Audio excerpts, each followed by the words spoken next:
welcome to episode 5 of the No Bullshit Property Podcast, brought to you by CERT Property. I'm Howard. And I'm Paul. And this month we're continuing the theme of equality with a focus on women in property this time round. Our guest today for our topic of equality and women in property is Helen Spencer of Great Places Housing Association, who is one of a fairly limited number of women in senior leadership roles in the property development sector. Helen joined Great Places in 2004 as an assistant development officer and has worked her way up through the ranks to become director of development in 2016 and is now the executive director of growth for Great Places. And she's led on a number of high profile projects, most recently running the Victoria North bid in Manchester. Before we speak to Helen and get into the episode, we just wanted to do our usual and talk about what's been happening over the last month in the property industry. And probably one topic that's at the forefront of everyone's mind is cost of living and cost of energy. And as we've said before, that's a topic very close to your heart, Paul. Indeed it is. It's an interesting one because I think October the 1st is a key date in everybody's mind, and we all know that prices are going to increase. Perhaps people haven't been quite as savvy before in managing their electricity bills and knowing their costs, but it's certainly something now that we're seeing with residential tenants and commercial tenants alike. You know, it is up there on their list of requirements, and indeed, with some of our commercial tenants, we found that their electricity costs have superseded the rent, so it's an important one to address. Perhaps lesser known because of the fact that this was announced just hours before the Queen's death earlier in the month. There was an announcement in Parliament that the government were providing additional aid and a price cap on energy. We haven't had the full details of that as yet, but what we do know is that all households are going to get a £400 credit towards the bills, and that there will be an incentive for some businesses. So we await that information, and hopefully that will give some much needed relief. But yeah, it's certainly the case, and our responsibility really to know for our customers, to know about our tariffs and be able to educate them at their viewings, and for our existing tenants, because it's an important topic that's not going to go away. So it'll be interesting to see what happens when that comes out. But what's very interesting to see both in our commercial and residential tenants is that's at the forefront of everybody's mind, especially when they're signing up for new premises or taking new apartments. It's definitely become one of the key questions when people are looking at property. Yeah, absolutely. I know that we've had discussions with a tenant earlier in the month who was looking to rent a commercial space from us, and actually it's become part of the terms, hasn't it, that they've wanted to have a break clause in their lease once their electricity goes off their fixed rate tariff. So I think, like you say, it's certainly brought it to the forefront of residential tenants' minds and commercial tenants' minds, and I think it's something that we might see more of, where it's actually now considered in the terms of a lease, a break clause or some sort of cap, or something that can help the tenant if prices continue to increase. So yeah, really at the forefront of people's minds. Yeah, absolutely. And I think even for myself, who I've been looking for another property recently, and it is up there on my list. Will I be able to get the same deal that I'm at currently? How much more is that going to cost? I think everybody is much more savvy now on their individual usage and what they're being billed every month. So yeah, it's certainly something I think our duty as letting agents, commercial agents, is to have all that information ready. It's an interesting time for the market, and it's an interesting time, if you're looking to invest in the market. I know we're currently trying to consider different outcomes, and there's a lot of things changing, a lot of moving parts, you might say. Indeed. Almost counterintuitively to that, there's also a report out saying that UK house prices have continued to rise at double-digit rates. It's actually for the 10th consecutive month in August. and they rose at a rate of 10%, which was slightly down from 11% the month before, according to Nationwide. So despite the pressures of the cost of living increasing, of also mortgage rates increasing because of the Bank of England base rates increasing, we're still seeing these high levels of growth in prices and these high levels of demand. And actually, there was another report released last month by the Royal Institute of Chartered Surveyors saying that the stock of property available for sale on the market is actually at its lowest level since 1978, which is when records actually began. So it's going to be an interesting dynamic over the next few months to see exactly where the market goes, because I don't think the cost of living crisis is going away anytime soon. Don't think energy prices are going to go down anytime soon. And actually, most people don't think that the base rate is going to go down and actually think it's going to go up. So there's an interesting dynamic there, subject to what the government's announced intervention is on the 1st of October. It's really, really important stuff to consider, and so much so that actually we're going to be talking about it at length on our next episode in October, once the government has announced its planned interventions into the market. So look forward to talking to you about that then. Before we get started with today's episode, just a quick reminder to check us out on certproperty.co.uk, where you can find all the latest UK property news, downloadable industry guides, and much more to help you on your property journey. So, without any further ado, I would like to introduce our special guest for this month's episode, Helen Spencer from Great Places Housing Association. Helen, you want to tell us a little bit about who you are and what you do?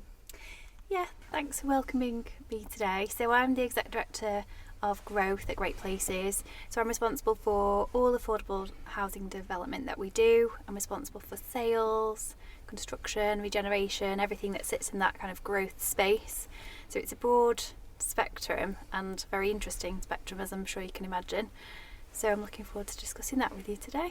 Great, yeah, and obviously wanted to have you on as a guest to talk about a few different topics: equality, inclusivity and diversity.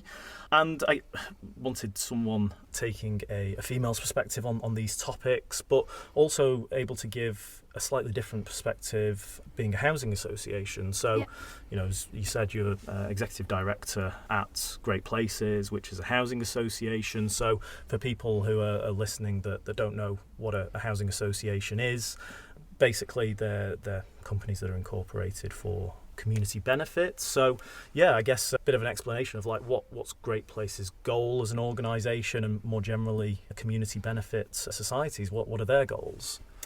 Okay, so I guess the kind of community benefit society registration is all about affirming an organisation's commitment to serve its communities and where it works, as differentiating itself from a cooperative society or any other kind of private business. So that's the focus, is about interests for all the communities in which we work. So for Great Places, our kind of prime aim and all our work is about improving the lives of the customers who live in our 25,000 homes, essentially. So that's what we're tasked to do, is to deliver for them what we kind of frame as great homes, great communities, supported by great people. So that's kind of how we try and kind of make sure that we bring our vision to life for our own colleagues, but also for our customers. So it's about going far beyond bricks and mortar, albeit that's the area that I'm obviously responsible for, but then supporting those customers. And some of those customers have very specialist needs. They might be quite vulnerable. We need to kind of support them through all manner of challenges that they might be facing through their lives. So it's about having those independence and wellbeing services, community investment services, community kind of support, and encouraging customers to enjoy all the options that are available to them. So it's really about going beyond that landlord function, whilst make sure that's brilliant. Yeah. Does that make sense? That does, yeah. And it's something that we'll talk about a bit more later, the community element beyond the property element that you just mentioned, because it's something that we've talked about a lot, and we talk about a lot as a mission for us as a private developer. But it'd be interesting to sort of see whether that differs. Like, do you need to build a community differently? And obviously you've got a lot more experience in it than we have, so be picking your brains a bit later on that. Worries. But first off, focusing on the kind of headline topics: equality, inclusivity, and like I say, from a from a women's perspective, I mean, last month we heard from your perspective, Paul, as a gay man in the property industry. And I suppose I'll let you do the question asking today to Helen. Yeah, so we talked in our last episode about my experiences working in property, which is obviously very heavily male dominated, and some of the bias that I felt that I'd experienced throughout my career. And I wonder if you face the same sort of challenges as a woman in a senior role. So I suppose when I approached my career going into regeneration, and at that point it was a more mixed environment that I was working within. But as I became more focused on development, I did regularly find myself being the only female in any kind of meeting or working on any kind of project. I kind of was very focused that I wasn't to get drawn into any of that kind of legacy view that there would be prejudice out there. So I always kind of sought to kind of focus on what I was doing, work with my colleagues, and try not to get distracted by anything that might be happening or any kind of prejudice that might be playing out. And that kind of served me well, because I do think there were occasions where I had to work that bit harder, be that bit more determined to really prove my salt. But that kind of grit and determination meant that I have not had any negative experiences. I think sometimes it can take people by surprise that you're in that level of role, and like I say, it can just take that little bit more to assure them that you know what you're doing. But if you take the approach of doing what you say you'll do to really high quality and really focus on getting the right outcome that works for everybody and kind of be as inclusive as you can, then I think you can achieve what you want to achieve. But I think that's got a lot of parallels with what we said last time. Yes. You know, I've had the benefit of being able to sort of sit back and observe how people have interacted with Paul as he's been in a senior management position here, and seen perhaps a hesitancy at first, you know, stepping particularly into property development where it is traditionally an older male-dominated sphere, but that hesitation is easily overcome once you demonstrate, well, I'm just as capable, if not more capable than you. So a lot of parallels. Yes, yeah. My next question was actually going to be whether you felt that had increased or decreased as you'd furthered in your career. So I think it's kind of changed, perhaps more than increase or decrease. So one of the best kind of examples of this, and it wasn't prejudice, it was just kind of someone's personal experience, was I was running a large contract, and the contract manager a couple of months in said, I'm actually really looking forward to this because I think you're quite green and I think this is going to be fun. There was no malice in that comment, because he was a lovely person, but his interpretation was that he had spent his entire career working with people who were nothing like me. And one of the best confidence boosters and things that proved to me that my approach was right was when a year later he said to me, got you completely wrong. You've absolutely smashed it out of the park this, and you've been one of the best clients I've ever worked with. So that I must have been about 25 at that point. So I had very little experience at that point, and that gave me the confidence that my approach was right. Just deliver really well, and you can prove your worth in any project. So that was a kind of an early example. And then as I've done more senior roles, I guess. And as kind of culture and society has just kind of matured to be a little bit more mindful of equality, I think it's kind of perhaps become a little easier. And what we try and do in our team is make sure that we open the doors for all young people through graduate programmes, apprentice programmes, etc., so that we can try and continue just to push forward. And has that senior representation round the table changed over time? Oh, good question. I think in the RP sector there's a fair number of senior females who are in the development world. Yes, that's definitely increased. I only really get involved in the larger, more complex construction projects. I can still regularly be the only female in that environment, but in the housing association sector there's a lot of brilliant women doing this kind of work. And do you think that's been easier to progress because it's within, you know, a community benefit society, you know, effectively a charity of sorts, than being in the private sector, and that's why you see more women in senior roles there? I'm not sure exactly on that. We are working with one or two very very senior CEOs who are females, but there must be something in there that I'm not sure on. Having never worked in the private sector, I'm not sure what barriers they might be needing to overcome. But certainly in our sector, I don't see barriers in that space. And even in the kind of consultancy, kind of architect, QS environment, there's an increasing number of females there as well. So it might be a matter of time. Let's hope it's a matter of time. You said then about the people that you're getting in through apprenticeships and such. Do you see that? Are they widening from all backgrounds? So are younger people seeing now that this is a profession they can get into from any background? So I think there's an increasing interest from young people in working in roles where they feel that they're giving something back. So we often get applications from a wide range of people whose primary interest is actually working for an organisation where they can feel they can have impacts and benefit others, which is definitely a shift over the course of the last 20 years. Housing itself and kind of how development in housing has opportunity, I think, to really brand itself in that space, because most people kind of tumble into roles in housing. My route was to regeneration rather than directly into housing, but it's an often hidden kind of part of the job market. So I think there's more work to be done there, but I think with change in aspirations, there's more interest in that from a wide range of backgrounds.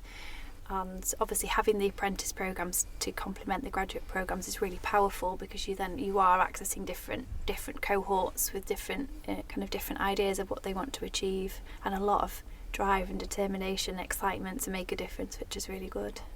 That actually links to a question I was going to ask, but a more senior level, like you said, these people coming in from lots of different backgrounds as apprentices, who will then hopefully over the years progress through the ranks and give a wider perspective. But do you think that there's still prevalent, predominantly male senior positions in development are holding back developers because it hasn't got as wide a perspective as a more inclusive company? Even taking private sector developers compared to, say, some of the RPs who have got more women in senior positions, do you think there's any kind of tangible loss that the developers or companies that don't have that representation are facing?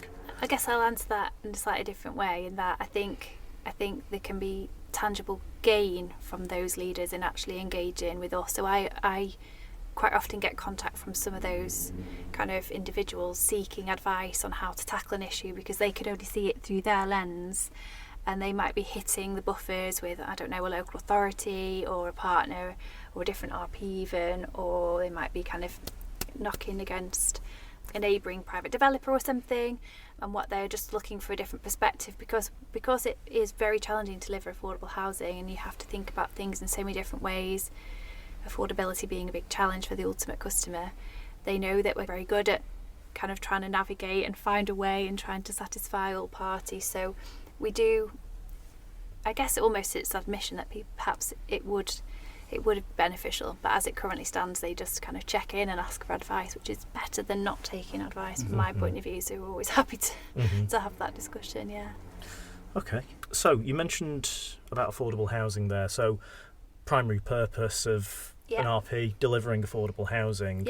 But affordable housing, talked about before, delivering communities as well as just the housing itself. So questions around that, and creating inclusive and diverse communities. Obviously, as a developer and significant affordable landlord, you're a really important stakeholder in a lot of existing communities. You're creating new communities.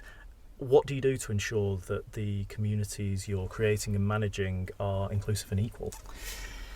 So I guess it's grounded in our strategy, which is effectively, our strategy is that we will build in and around our existing communities. So we're fortunate that the legacy of the business growing gives us a nice patch almost across a significant geographical area, but our focus is around complementing homes and the customer services. So there are parts of Manchester we've got strong stockholding, for example, and our priority would be to kind of work in and around those areas and really make a difference.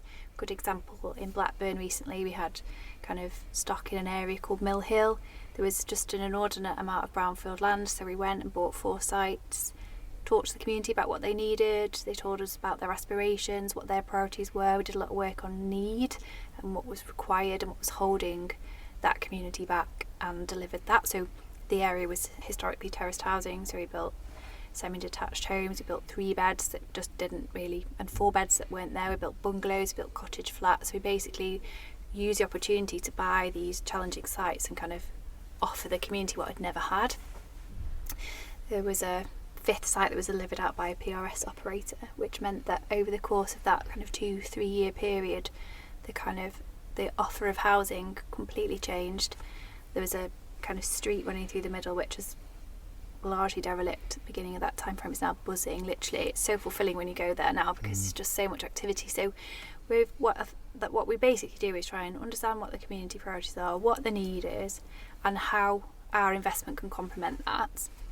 Mixing tenures is also very important, and I think that can sometimes get lost in the kind of drive to get to land values and try and kind of compete in what is a very, very challenging marketplace. But ultimately, for a community to thrive and sustain, you need a real mixed bag. There is a really strong role for the house builders, there's a strong role for the RPs, there's a strong role for PRS operators. Like I say, there's space for everybody in the market. It's working out how we can complement one another and deliver the right mix. And I guess the other thing where that RPs, housing associations, do differently is we think about our investment for the long term. So actually, when you're really thinking about what you're creating, it's not about looking good in a year or 2 years and kind of maximising that kind of return on investment in the short term. It's about, this needs to look and feel good in 5, 10, 15, 20 years, and it needs to work for the communities really as they change. So have I answered your question? I think so, yeah. I mean, I think what is interesting for us is, you know, we're really focused on not just building properties, creating communities, and we're trying to think of all these new and innovative ways to try and do that, and, you know, utilisation of technology, or whether it's just simple things as like just events to bring people together. Is there anything sort of particular that you've seen as being really effective in creating communities, like just something that, you know, brings people together, in like the example you just mentioned, where it's now a buzzing hive of activity? What's been a key catalyst across multiple projects? So I think everywhere needs a heart. That's the main thing, and that's, I think, the key learning from some of the large scale schemes that have been built in the past, is that with no centre and no heart and no kind of focal point, whether that be, like you say, an event space in a large apartment block, that's not really our kind of space. But even in a kind of big neighbourhood community, you know, where would you talk about if you're going to the village centre, for example? Where would you talk about if you were going to go and meet? So complement that with open space, and not being afraid to manage that open space, and kind of recognising the value that green space offers is really important. Because I think historically that the fear around managing space and the state charges has kind of resulted in over-densification, over-development in some instances, where actually if you can identify that creating or leaving space that the community may well take ownership of themselves, and we see that increasingly. We saw that through lockdown, didn't we, in particular, and a lot of communities have sustained that. Gives people a focus. So I think, just kind of designing it and making sure your design brief from the start is about legacy for that is really important. How do you design that space? How do you decide what it's going to be? Do you speak to the community, or what's the research in how that comes about? So therein lies the difficulty, because when you're designing new build, you don't know what that community is actually going to want, how they're going to use the space, and kind of when, and you know, you're left with lots and lots of questions. So where you're managing a large existing community, you can ask that community, what do you want, how are you going to use it, how are you going to manage it, are you up for managing it yourselves? That kind of question can be at the heart of it. We recently opened a community centre actually, which was co-created with that community. They designed what they needed, they advised what spaces they needed and how they were going to use it, and we then created the residential around it so that it was always there was always surveillance, there was always activity, so that it wasn't kind of a closed space when they weren't using it.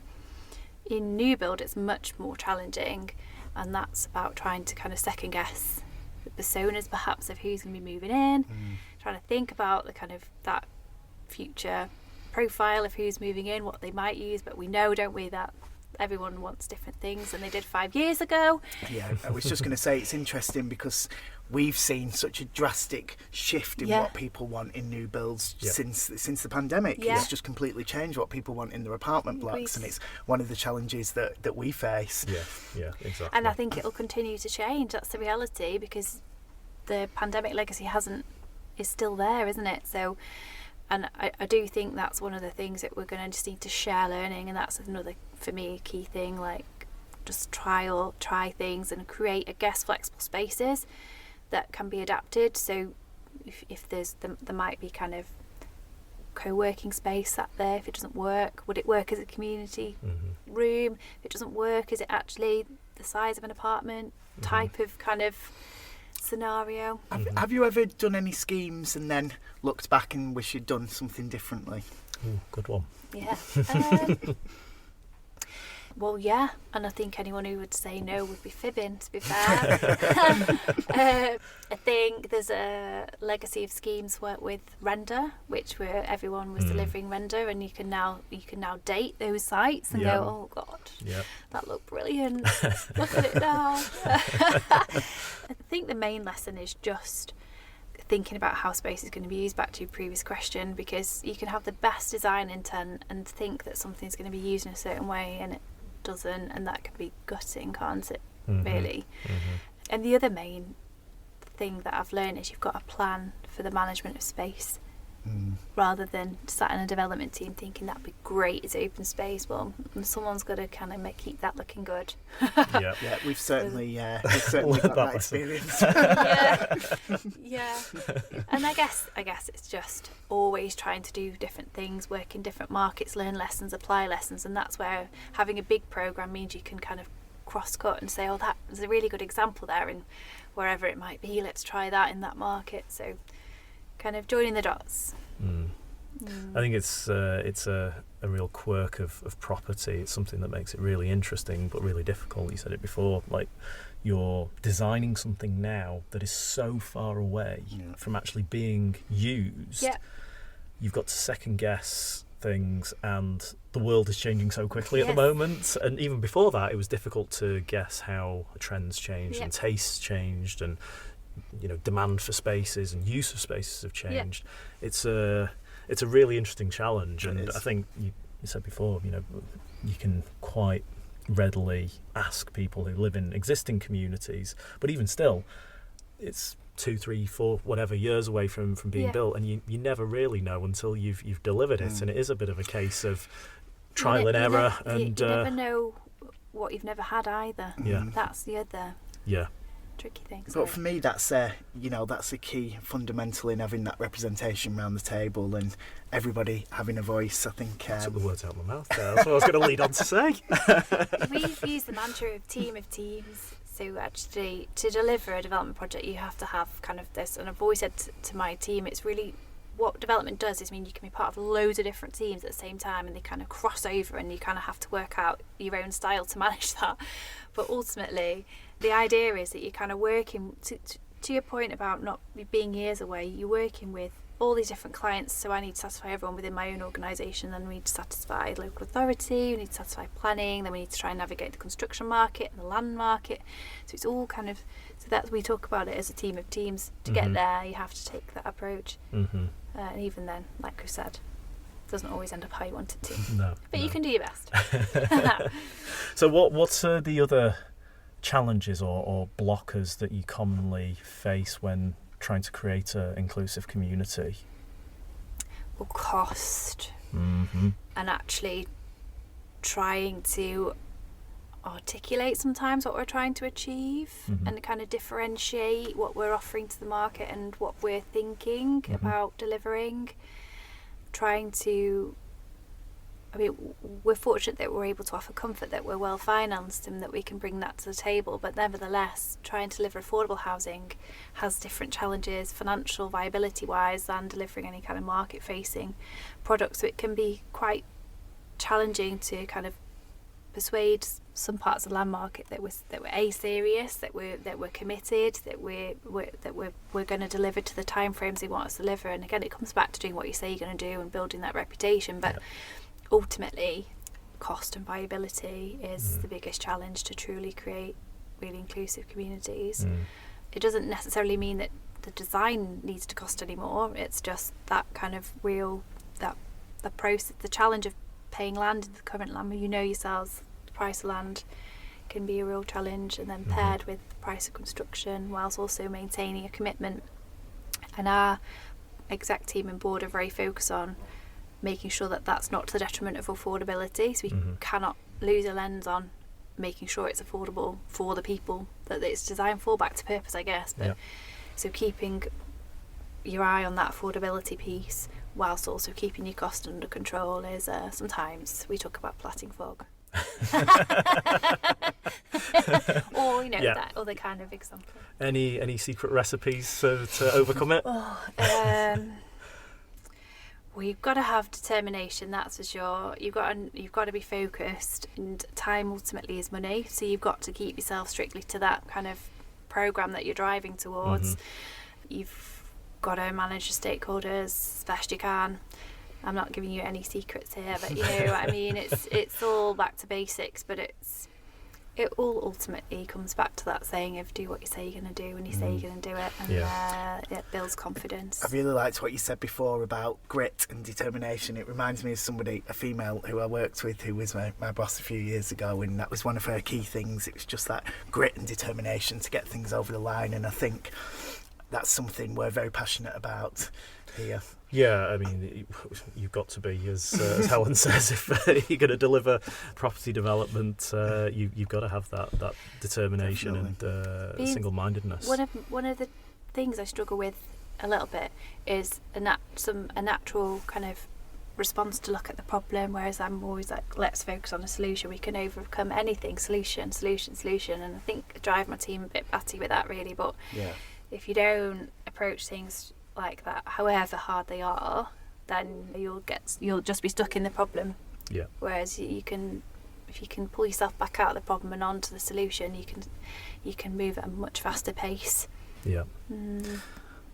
Question on the cost side of things, going a little bit off topic, but it's down to the challenges of delivering the communities.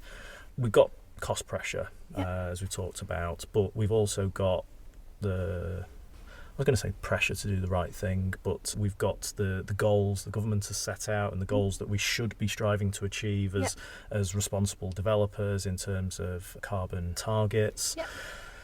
That obviously adds to the pressure, but what are you doing to tackle that as a sort of additional pressure on top?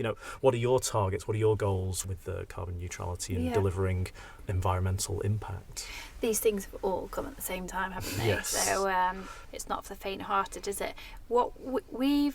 I guess as housing associations, we're tackling it from two fronts. One, existing stock, what we're going to do to retrofit the existing stock to get that up to standard. So we've got a strategy for that, and then we've got a strategy which we worked on with the BRE, Building Research Establishment, to work out our roadmap to firstly future home standard, secondly net zero carbon, and then factoring in what that looks like in the different towns and cities we work in, because everywhere's got different timing pressures, different definitions of particularly what net zero means.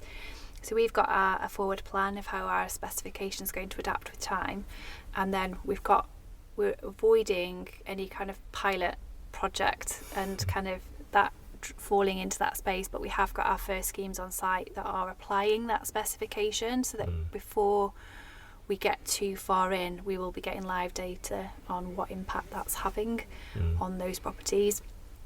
No one's got the magic answer on that, I'm afraid, either. So we're just trying to work our way through it organically, pragmatically, and trying to find a sensible solution. Ultimately, one of my primary concerns is whenever you fit new technology or kit, those customers have to understand how to use it. And so there's a key piece in this is making sure that everyone, you know, if it were fitted in our own homes, we'd have to get our heads around it, wouldn't we?